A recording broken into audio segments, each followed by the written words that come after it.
Welcome to Retrained Search, the podcast, where we lift the lid on what it's really like to work retained, discuss the stories we've gathered along the way, and give you all a peek behind the scenes of our amazing community and how they're getting ahead.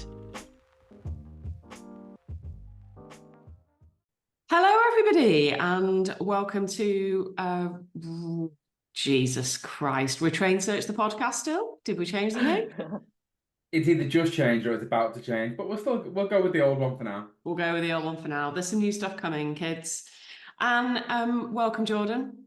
Nice to be back in the saddle after summer holidays all round. And welcome, Sophie Robertson. Thank you. I'm a waver. I'll wave. It's so lovely to have you here, Sophie. Today we're not going to follow our usual format because I want to talk to Sophie for all the time that we have today. To introduce Sophie to you guys, Sophie was introduced to us by Rod Hoare. For those of you that have been listening to us and following the podcast, you will have listened to our amazing chat with Rod. He is an advisor on exit strategy and therefore on value creation for recruitment business owners. And one of the many great pieces of advice that Rod shared was that retained revenue is a very sensible route for those people looking to add value to their recruitment business that ultimately they want to sell or exit. But the other great thing to do with their recruitment business is temp revenue. And I have a little bit of experience in temp revenue, and I'll share some stories of that because some of them are quite amusing, but not as much as our guest, Sophie Robertson. And so I wanted to invite Sophie today to share with our audience as much as you're happy to share on how best to do that. So Sophie, welcome. I'd love you to introduce yourself to the audience a bit and give the guys a bit of a background, and to Jord, because you two don't know each other, do you? Sophie meet Jord, Jord meet Sophie. We haven't met, although I think it was within the first 10 minutes of us meeting Rod that Rod said, have you met Sophie? Because if you haven't met Sophie, you should absolutely meet Sophie. Yeah. So I've been very excited for this. Very excited. Thank you, Rod. Yeah. Rod said the same thing to me about you guys. He's like, what do you mean you don't know them? He's like, you need to know them. So I think Louise and I got on a call together and we're like, okay, so we're both here. What is it? And then after about 5 minutes, I think we worked out that, yeah, if you're in recruitment, would you do anything other than retained and temp, really? Right? So straight away we were there. It took us about 5 minutes. Within about 10 seconds. Yeah. That's right. Yeah, totally. So, I guess my background is, so I work in Sydney. I've always worked in Sydney. I'm obviously Chinese. I went to school in various places in the world, mostly in Denmark. And then when I came to Australia, someone said, you'd be really good in recruitment. And I'm like, okay, what's recruitment? So, the usual story, right? So I was in recruitment for 18 years, and I've been coaching recruitment businesses and mentoring recruiters and recruitment business leaders and owners since 2007, so whatever that is. Yeah, So I've been around a long time. Yeah, I know, right? Yeah, you've been coaching for a while. And your specialist area of expertise, or where I kind of landed and ended up going up similar to you in that I don't think recruitment's ever a path that people deliberately choose, although occasionally you do meet people that have chosen now than the other way around. I ended up going down the perm route and the retained route. You went a slightly different way, didn't you? Was it that it was temp and contract from the start, Sophie, or did you? Yeah. So I started as a temp recruiter in office support, what we now call business support, and in accounting. And I was promoted to branch manager. I mean, it seems insane in hindsight, after 12 months in recruitment. So the team I was leading had all been in recruitment longer than me and were all older than me. So I had a huge, steep learning curve. But I just always loved the temp space. It suits my personality. And I do think they're very different jobs, temp and perm. And also because I came to love sales. And I think with temp, there's a big part, and I know that you guys talk about that as well, but there's a big part that's very analytical and talking to people about their businesses. And sometimes the clients don't even know that they can use a temporary solution. You know, they're sitting there grappling with their business problems, and you might be able to say, okay, well, have you thought about, you could actually have a flexible workforce that could do that, right? So that's always appealed to me, that, you know, you could have those kind of conversations with people. And whilst I can do perm, it's not really me. I mean, that's just the truth of the matter. You know, I think we have to know where our strengths are. And my lane is very much that. And like you said with Rod, he's introduced me to a lot of clients, because it's basically been like, okay, you want to sell your business or add value? And one of the first questions I think he asked is, you know, what sort of recurring revenue do you have? It doesn't have to be temp, but recurring is the main thing, right? So often where they don't have any temp or contract, that's when he says, well, go and speak to Sophie, because she can help you build that. And then, you know, we can look at it down the track. Yeah. And I mean, the people that we work with, it's a mixture. Some of them have also got temp or interim contract revenue, and some haven't. The firm that one of the firms most recently worked for, it was majority contracts, in fact, and the perm or retained division was a fraction of the overall revenue. And that was the same for you, George, wasn't it? Yeah, and I think that happens quite a lot. I would say increasingly. So over the past couple of years, with the IR35 regulations that came in the UK with the contractor market, a lot of firms that were very heavy contract focused are starting to increase the amount of perm work they do. Yeah. And they're coming into that perm world and going, what? Like, we did 300K last month and then we've done 30K this month. Like, how? Why? And they want to forecast more revenue. So I think the benefits of the two are so closely linked. Yeah, they are. Like Sophie says, if you're not either doing temp or retained, then you're hemorrhaging time and profit and sanity. So that would be always the model that I went down, or I go down, and all of the firms that have got that recurring revenue have got those things going on. And so you were kind enough to send me a copy of your book, and I've been reading it with interest, and there's so many things in there that bring back memories of my very first job. So my first kind of very first half job was being a temp for my mother's agency. And when they didn't have, or somebody hadn't turned up, or as a teenager, my mother would send me out to go and sit on the reception of Sun Microsystems or whatever it might have been at the time. That's what we do now with you with all these podcasts. We just send Lou out. Yeah. And then I ended up working for the agency just in a short-term capacity, and ended up being their candidate controller was my title, which, looking back, I mean, I'm not sure you could call somebody controller anymore. Yeah, but, terrible. I'm not sure I controlled anybody. But it was really, really good and so eye-opening. And it was in the days that there was filing cabinets in the office. Everything was paper-based. There was a fax. And I used to have to go at lunchtime and get people from the streets and hand out flyers and go in the pubs and done all that. Yeah. And I was reading your book and reading about how you set up a stall in the local shopping centre to encourage people and bring temps onto your books, and it reminded me so much of what I used to do. So can you share with the audience, Sophie, what are summary of some of your tips for if somebody is starting out with looking at wanting to increase temp revenue or set up a temp desk, some fundamentals that are going to help them to be on the right track? So one reason why people can't grow temp revenue, in my view, is because sometimes people come and they say, look, we've tried, we've got something going on, but it's not really happening. The first thing I ask them is, are you running a dual desk or hybrid desk where you're getting consultants to do both temp and perm? Like, I really do not like that. And I say to people, look, that's my opinion, right? But I know that if you want to make money and you want to grow a temp, then you have to have specialists.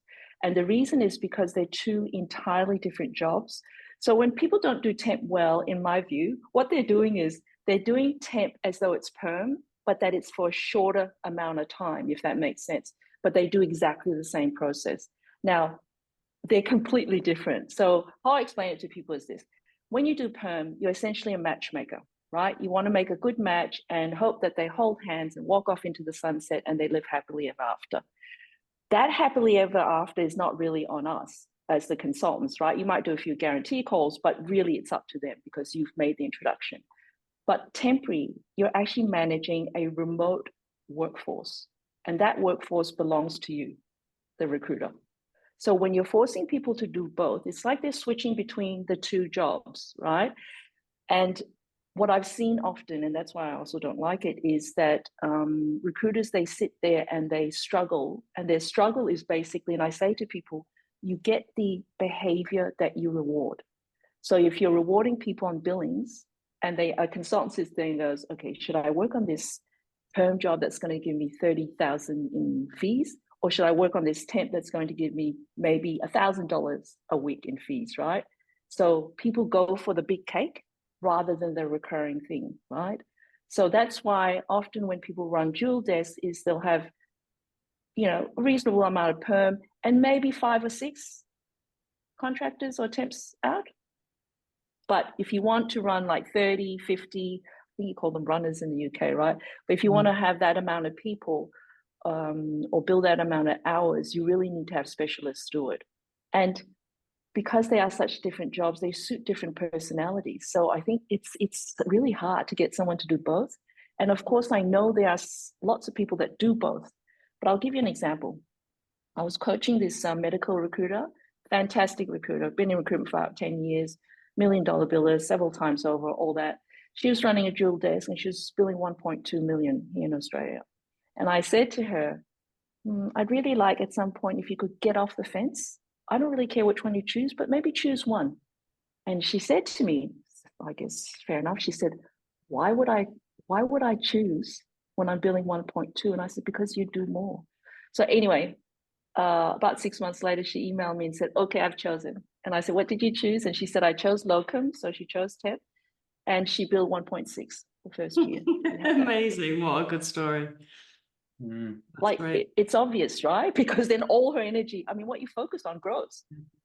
And when you have split focus, I think that's what happens, And so that's one thing. If you will, about just diving into that for a second before we move on to the next thing, that character, because you referenced it about yourself as well, that suits your character. What is it? What personality suits that temp desk? Okay, so one of the first things, and I know I'm going to get you guys to think about it, because one of the first things I say to clients is when you're hiring, because they say to me, what do you look for? And I say, I'm very clear. But I've hired a lot of recruiters in my time, right? But from the time that, we used to have reception desks, and by the time you greet them at reception and you walk to the interview room or to your office, I could already tell whether I'd hire them as temp or not by the speed with which they were walking. That's brilliant. I love it. Now let me ask you two, because you've both been in recruitment, right? Yeah.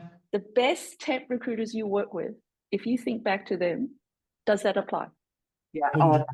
Sophie, I 100%. was about to say, so my first recruitment role, I was with the company for about 4 years, and we didn't dual desk, right? We had the temp desk and we had the perm desk, and the two most successful recruiters in the business were on that temp desk. And everyone would look at them and go, the psychopaths. I don't know how to feel, like they're so fast paced. Like everything was a million miles an hour. It was crazy. Yeah. They loved it. Like yeah. They wouldn't have it any other way. That's right. So I know it sounds unscientific, but when I've said it, clients have then sat back and thought about it. They're like, you know what? Everybody that I've worked with that has done temp well, they're like those Energizer bunnies. I don't know if you have that over there, but they're like going all the time, right? Yeah. And like you said, John, they actually thrive on it, Yeah, and actually, like one thing I would say, and I've never worked the temp desk, right? So this is me looking from the outside in. I have massive respect for anyone that can build that temp desk, because it is hard work and it is long hours. And you can't say, okay, I'm going to go home and have tea with the family now. I'll pick this up tomorrow. Like, they would stay till midnight in the office filling these temp roles. And I saw a quote a couple of days ago from a British comedian called Jimmy Carr. And he Oh, said, yeah. everybody's jealous of what you've got, but nobody's jealous of how you got it. Yeah. I Yeah. kind of think that applies to the temp desk thing. It's hard graft. I've seen from a close proximity how hard these guys work. Yeah. So yeah, so speed. I mean, walking speed, right? The other thing that I sometimes hear clients saying, I mean, that just drives me bananas, is they go, I don't know if this consultant's going to work out. So I'm thinking about putting them into temp. And I'm like, are you insane? Because we want the, and I'm saying this with great respect for everybody else out there, but we want really strong BD people to do temp. Because if you're not good at BD, I don't think you're going to be a great temp recruiter, because you have to go out there and sniff out the business, right? So if you've got someone that you're not sure whether they're going to work out, like, don't put your weakest in that section. Like, what are you thinking, So walking speed, that matters to me. Someone that's analytical. I do like somebody with a bit of brain power. I was talking to a client about this. And what I mean by brain power is we want people that can have a business conversation with clients, right? I mean, I know that's for perm as well. But sometimes people hire people because, yeah, they're quite nice. And I don't like nice people as well, don't get me wrong, but someone that can actually have a conversation with a client. So strong BD, speed, bossy is not a nice word, so I'm going to use assertive, right? But when you're running a remote workforce, if you've got 50 people out working, you have to be quite firm. And it's walking a very fine line between being like their confidant. You don't want to be their friend, because then you can't get them to go to work, I think, when you need, right? But you want them to trust you enough that they tell you what's going on in their life, but also that they respect you enough that if they say to you, look, I'm really desperate for work, and you say, okay, I hear you, I have a job, then they need to go. So it's kind of like that fine line. And I think, this is going to sound really weird, but I think one of the reasons I really like temp is because with perm, you know how sometimes you present a shortlist and you'll have a favorite on that shortlist, right? Or you're thinking, I think this person would actually suit that client best. But the client chooses someone else. And that's their prerogative. But we might be there thinking, but with temp, we get to decide. If you do it well, you get to decide, because you basically say, look, I know my workforce, I understand your needs, this is who you need, and you get to decide. So I really like that, because for me, they don't know our workforce. And sometimes, let's face it, clients are not always clear on their needs. So I think a really good consultant can get to the depth of that and then, make the right match. Does that make sense, what I'm saying? Yeah, absolutely. Yeah, I just think it's really thought-provoking. One of the things that you talk about in your book, and I suppose I'm kind of going back to your top tips for setting up a temp desk for someone that hasn't done it before, is this speed of response, which I suppose links in with the speed of the consultant that you need to. And there's something specific that you say about that in your book. Would you share with those that are listening, and George, what that is about the speed of response to your clients' needs? So now you're really testing me, Lou, because I wrote the first one in 2013. It's a long time ago, right? But I think you have this 20-minute. Yes, that's right. Yeah. Yes. No. So a couple of things, and I will lead into the 20 minutes. But so how I think about it is, when you go to Hertz and you rent a car, or Avis or one of those car rental companies, you go up to the counter and you say, I want to go off road. Do you have a 4-wheel drive? And they'll go tap, tap, tap. And it's either yes or no, right? And if they have one, you get the keys and off you go. Now, imagine if you went to Hertz and they say, yes, we do. Here are the specifications of 3 cars. You choose, right? So here's my thing about how to run a temp desk is I say to people, you need to have a fleet, just like Hertz has a fleet in their yard. Yeah. Now, if you know who is in your fleet and what they can do, you should actually be able to fill a job in 20 minutes. So again, we're not doing it like perm, like we get the job and then we ring people up. Like you should really know who you've got out there. And when I say to people, how many people have you got in your fleet? And they go, 3,000. I said, no, that's not your fleet. That's your database. Your fleet is if you call them, you know they're available and they will go, right? So you'll have to know where they'll go, what they'll do, when they're available, how much they'll work for. Like, you know all that already. So I don't have to be on the phone asking you those things. So that's how you can do the 20 minutes. Speed and quality matters in recruitment, and it matters a lot in temp, right? That's also how you can get jobs exclusively. So our industry has somehow devolved over the last, I don't know how it is in the UK, but here in Australia, where now people are doing temp as though it's perm. So they'll take a job and they'll say to the client, I'll have a look, I'll get back to you. And then they present a short list and I'm like, what are you doing? Like, what are you actually doing? And I said, how long is the job? That's how I've always seen it done in the UK. Drives me crazy. Yeah, because it's not perm. So why are we doing a perm process for temp? Well, yeah, we never used to do that. I mean, this is years and years ago, but they would call us and we would say, yeah, we'll have somebody for you by tomorrow morning. And then they wouldn't know who it was until they showed up. We would be the one that would send them in and decide who it was. And they trusted us to send the right person. There wasn't a choice on the client side. But what I was doing was receptionists and secretaries and sometimes PAs, things like that. But at what level does that methodology apply? Does it still apply when it's more senior levels, or they're change consultants, or they're interim finance managers and things like that? Does that still apply? I think it does. I was talking to an IT contract recruiter, and he was dealing with Atlassian, right? And he said, they have quite a long process to get a contractor in. And one of them is they've got to interview, then they've got to do a test, then they've got to get approval. Like, it's quite long. And I said to him, what's the test? And he said, oh, it's some technical thing. I said, why can't you give them that? And the client just tell you where the pass mark is. And he went, oh, I hadn't really thought of that.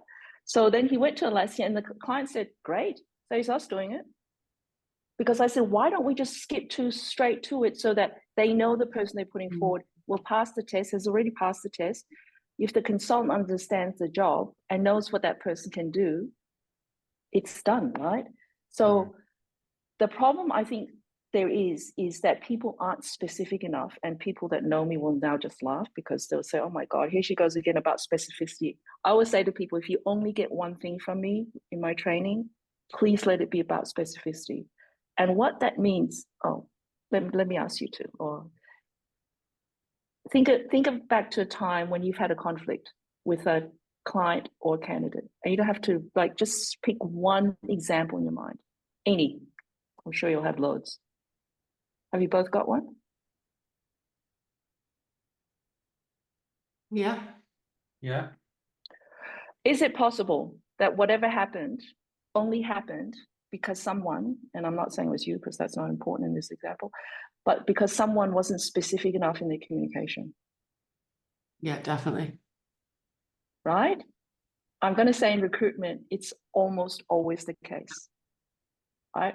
And so we can avoid that. And I say to recruiters, learn to be specific and to nail your clients and candidates to specificity, because then there's no risk, right? So what I mean by that is when a client says, hey, I want a finance manager, and they go, okay, I'll go looking now, right? I'm like, no, that's not enough information for temp. For temp, we need to know, what do you want the finance manager to do? Because it's usually a finite period. So in that finite period, they'll want something specific done. That's what we need to understand. Yeah. And they might say, oh yeah, the client doesn't want to talk to us about that. I'm like, well, too bad. Because if they don't, how are you supposed to get it right? Do you see what I mean? And same thing with when they're interviewing is sometimes people tick every box, right? I've done everything. And I'm like, no. You have to ask them when they did VLOOKUP on spreadsheets, what did they do with it? Is it something that they like doing? Is it something they're confident? Like, that's how granular I think temp needs to be if you're going to be good at it. It's similar. We when people are going through our training, we teach them to use competency-based assessment in the interview process. So we're asking specifically what are the behavioural and functional competencies this person needs to be able to do. Yeah. And what specific scenario-based questions can we ask them that are going to demonstrate that capability? Yeah, perfect. Right, yeah. So to answer your question, Lou, yeah, I think it applies to every level. And yeah, and the other thing is if they really need an interview, then I suggest they do a working interview. I don't know whether you used to do that. So what a working interview is, you know, if someone wants someone next week, is you say, look, I'm going to send this person because, you know, we've done the match to you on Monday. You guys have a chat, and all being well, they start. Yeah. So it's really like a meet and greet, but they're going to start, right? Unless you've gotten it completely wrong, and it's unlikely if you've been specific with both parties. In order to be able to do this right, in my mind, I've got this, I love visuals. So this visual of your, you know, your fleet in the garage and, you know, your clients coming to you and you then specifying which of your fleet is going to fulfill that need. The communication that you have with those candidates has got to be watertight, hasn't it? And so regular. One of the things I picked up from your book is this kind of rhythm of frequency of contact, of them letting the consultant know, and this arrangement almost that the consultant has with each of the candidates about being able to act on their behalf and being able to accept a position on their behalf. Can you tell us a little bit more about that? Yeah, so it's about commitment, right? And, you know, it's a competitive industry. So you might get a temp, go to various agencies, but it's going to be the one that can give them the commitment that we will keep you in work, but I can only keep you in work if you communicate with me what you're doing, right? Because if I have to fill a job in 20 minutes and I know that Jordan's available and I know Lou's available, but then I call Lou and she's not there. I mean, Jordan's going to be the first off the rank every time. That's just how it is, because you have to be quick at it as well, right? So it's kind of giving them clarity from the beginning. And like I say to people, if you don't give commitment, you can't demand commitment, right? And a lot of people now say, oh, you know, temps, they don't have any loyalty. And I say to them, what have you done to earn the loyalty? Because loyalty is something that people give you. It's not something you can demand, right? And I think you show that by, I will work with you, you know, I'll fill all your dates that you have, etc. But here's what I need from you. I need you to tell me if your availability changes. Of course, we have tech for that now, right?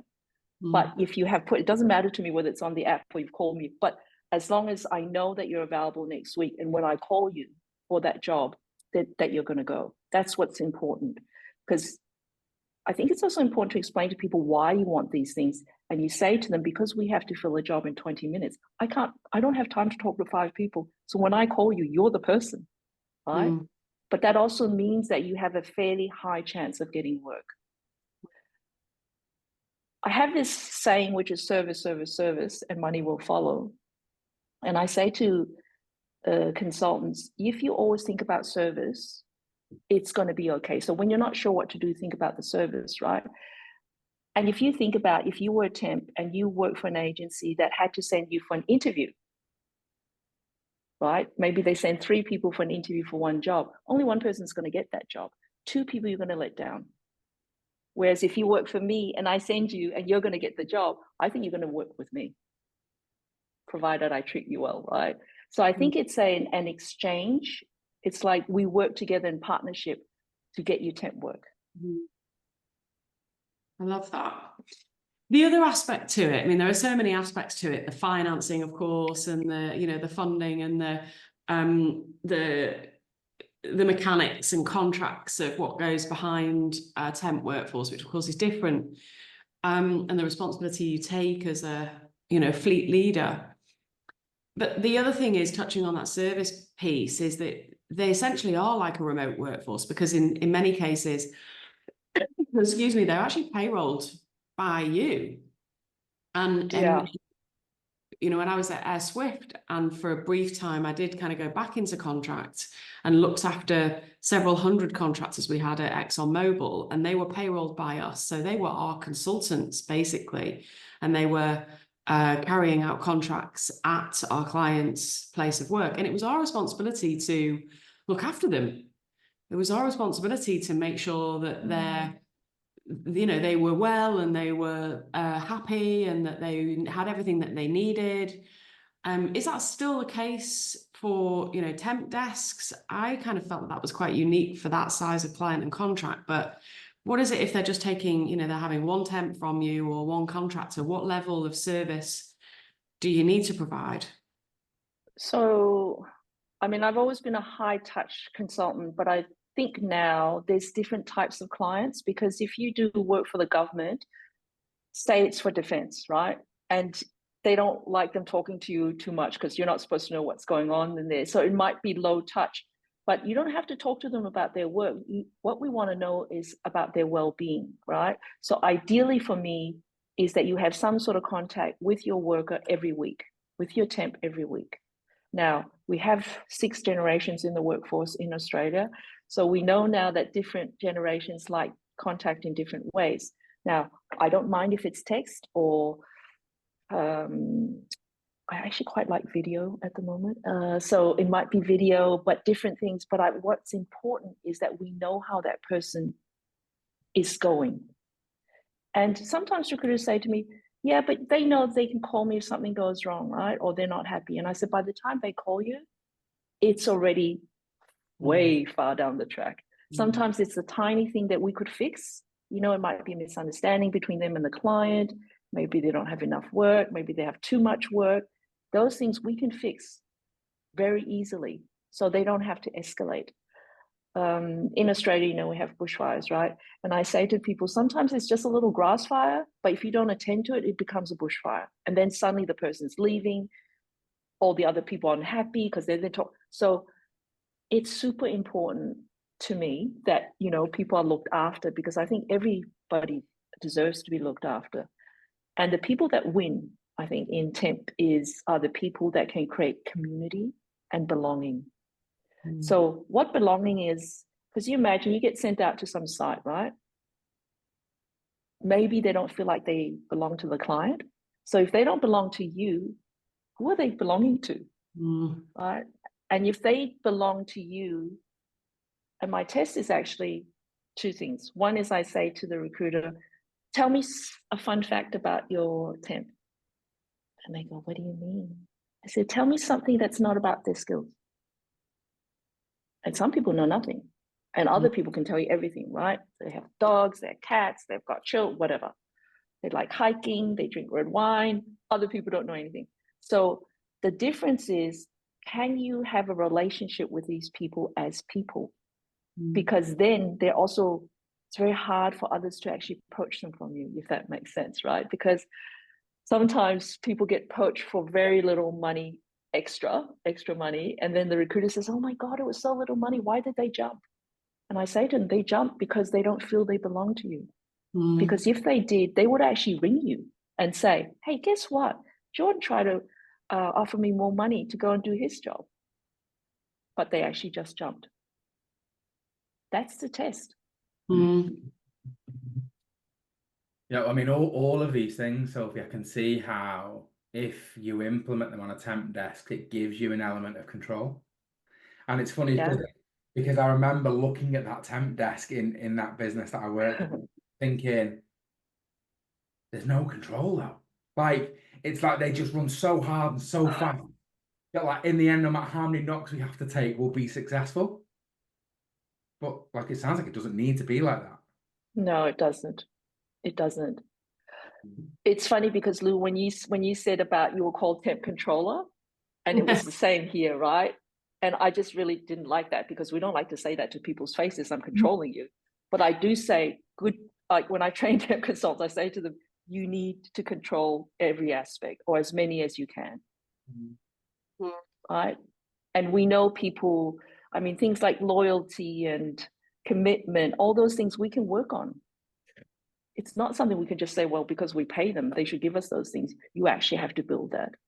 But when you do, and you do it well, they will help you grow your desk, right? Because they'll ring you. You've probably had that yourself, where they'll ring you and say, hey, do you know there's other temps here from other agencies? Yeah. Right? And they're also your best ambassadors. They will talk about you on site and just go, why are you using them? Because they're better, right? Yeah, I mean, we used to have a really interesting contract with ExxonMobil where when they wanted to bring somebody into their firm, sometimes it was a retiree that had actually used to be an employee, but they then had to bring them back through an agency. They then had like 6 agencies they had to choose from. Oh yeah. And so we had to get to a stage where our workforce would sing the praises of working for us and the benefits of working for us over working for the others. And so they were kind of our ambassadors as much as they were, you know, our workforce. And that's what you want. You want them to spot an opportunity on site and go, actually, I think I might know somebody that could do that. Yeah. So they're gonna help you not just identify the opportunities, but recommend people to you as well. It's so funny, isn't it, how it is. I think you lose sight when, you know, Jordan and I have been so absorbed for so long in the retained world, you lose sight of how different that mindset is. And I think it's an easy mistake to think, yeah, we'll just get somebody to do a bit of temp on the side. And you listen to this and you think, oh my God, no way could you do all the things that you need to be able to do to win, secure, deliver retained assignments and run a temp desk at the same time. It's just not fair, is it? No, it's not. It's not fair to anyone, I think. Mm. And they're probably different skills too. Sorry, Sophie. I was going to say, I No, dual you desk. I made one temp placement and the candidate lasted 53 minutes. 53. Never did temp. What happened? What happened? Did they walk off, or did the client tell them? I'll tell you. I won't mention any names. But I got a call from the client. I put them in for a perm interview, and they said, "We're hiring this guy perm. Actually, that guy, we really like him, and we've got a contract position, and you think he'd be interested." So I closed the hell out of this candidate and convinced him. They called me after an hour and said, "We'll let him go." And I said, "What happened?" He said, "Well, he arrived and one of the girls from the team was taking him up to the floor where he's going to be working and tried to take him up the stairs, and he forced her to go up in the lift with him and said the view was great from the lift and there's no windows in the lift, and he was being amazingly inappropriate." Oh no. Oh no. So that was the end of my temp career. You're like, I'm not going near that again. Yeah. Yeah. How is there anything else that you would leave our listeners with in terms of advice and guidance for those that aren't doing temp particularly well or are wanting to do it and wanting to do it well? Oh yeah, there's so many things. Really, there really is. But I guess one thing is the process is quite different, right? So with perm, typically recruiters here, they will do a reference on offer, a reference check. So my thing is, if you are running a workforce, I need to know who's in my fleet. They would be reference checked already, right? I think that's quite important because, again, it's not overlaying that perm thing over, because if you're going to send them to work, I want to know that they can definitely do that job, because otherwise it's my reputation, right? So, and I know sometimes they think, oh, it's just temp, so we don't even reference check them. And I tell you, it scares the hell out of me, because I'm like, you don't know what you're doing, you know, because once you lose trust with the client and the temp, and it's not really fair, because imagine if you're the temp and you get sent to a job that you can't do, right? It's not fun and totally unfair. You shouldn't be put in that situation. So yeah, just that's not fair. What's that? I got put in last minute, like go and do this job because, you know, our temps let us down, and sometimes I used to get sent out as a member of the team, and I got sent into this HR position, and I didn't know anything about HR at all. And I was looking at all this stuff, these allocation of stuff. I had no idea what I was doing, absolutely no idea what I was doing. I lasted a couple of days, and then apparently they phoned and said, I don't think she knows what she's doing. Yeah, well, it's more fair, than the 53 minutes, right? Jordan. Yeah, exactly. Hey, they've been trying to get me to teach retain for 3 years now. Don't get me wrong, I do know about retain. That is Very good. Oh. Okay, and for those people that are listening to this and thinking, I'd like to know more, what can you do, or what are you happy to do to help people that might want to speak to you, Sophie, or spend some time with you? How can they get in touch with you? And would that be okay? Yeah, for sure. I talk to people a lot. So, and I think after you and I chatted, I had a couple of people contact me from the States. So that must be your doing. I always say to people, look, I don't know if they read, but if they read, then my book is probably a good place as well, because I've written it a little bit like a manual. I know that some people actually use it a little bit like a blueprint, but I'm very happy to have a Zoom chat with some, if they just want to know either how do we even start if they don't have anything, or how do we grow it if they have something? Because often people get stuck at different stages as well. And over here, I don't know how it is in the UK, but over here, there's a lot to do with compliance now as well. So there's a whole onboarding, work health and safety piece as well. It's not like the old days where we can just say, oh yeah, I'll send you someone tomorrow. Like, there's things that you have to do in advance. But they're really good BD opportunities. So carry on. Please carry on. I don't want to interrupt you. BD. No, I was just going to say that they're really good BD opportunities, though, to say to a client, if you think that they might need temp at some point, is why don't we get all that stuff out of the way? Let me come and have a look at your workplace, because all those things, we kind of have to do tick boxes on those now, right? But then once that's done, then yes, I can send you a temp tomorrow if you need a temp tomorrow. So, yeah, it's just a really good BD thing as well. And BD is very pertinent in our market here, I think in yours as well, right? For those of you that are listening and haven't seen me hold it up, the title is The Secrets to Running a Lucrative Temp Desk by Sophie Robertson, and it is available on Amazon. Is that right? Yes, it is. I have to say, though, that someone said to me, because, you don't control the prices on Amazon, and that it's in the UK was very expensive.